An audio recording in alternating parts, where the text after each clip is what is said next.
Brought to you by NBC bearing, भारताची पहिली bearing उत्पादक। सोलापूर जिल्ह्यातील कोर्टी गावात ढगफुटी सदृश्य पाऊस। कोर्टीमधून पुण्याला जाणारा रस्ता बंद। कोर्टीचा करमाळा आणि आजूबाजूच्या गावांशीही संपर्क तुटला। अहिल्यानगरच्या पाथर्डी तालुक्यामध्ये करंजीत ढगफुटी सदृश्य पाऊस। पोलीस आणि महसूल प्रशासनाची रेस्क्यू टीम गावात दाखल। गावात सर्वत्र पाणीच पाणी। अहिल्यानगर जिल्ह्यातील पाथर्डी शहरामध्ये पावसाचा हाहाकार। शहरातील हनुमान बाग परिसरात पूरस्थिती। शेतकऱ्यांचं पशुधनही वाहून गेलं। बीड जिल्ह्यातील आष्टी आणि शिरूर तालुक्यामध्ये ढगफुटी सदृश्य पाऊस।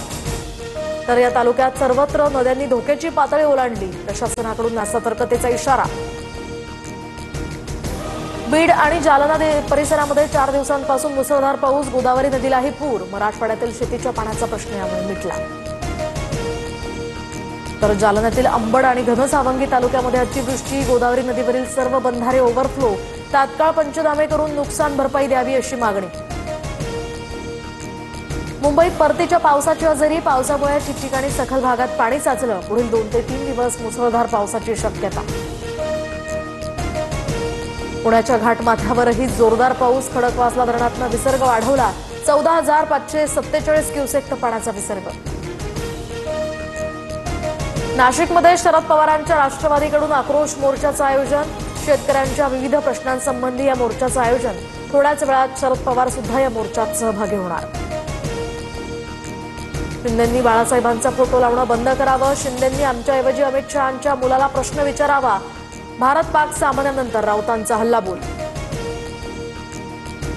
भारतीय खेळाडू चस्सलवाद। पहलगामच्या दुर्दैवी घटनेनंतर सुद्धा परदेशातील पर्यटनामध्ये रमलेले उद्धव ठाकरे कागदी वाघ। त्यांना विजयाची भाषा कधी कळलीच नाही।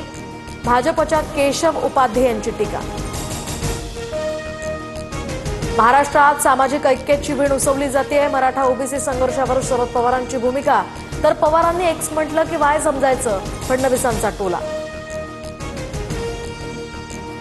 हैदराबाद गॅझेट संदर्भातील JR बाबतच्या याचिकेवर मुंबई हायकोर्टात आज सुनावणी। तर राज्य सरकारच्या भूमिकेकडे आता सर्वांचं लक्ष।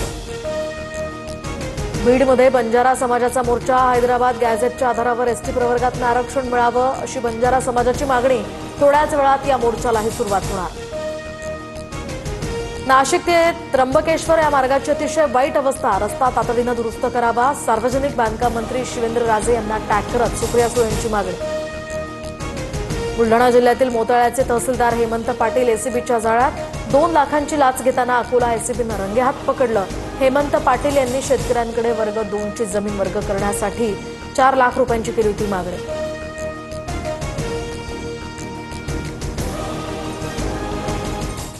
Brought to you by NBC bearing, भारताची पहिली बेअरिंग उत्पादक।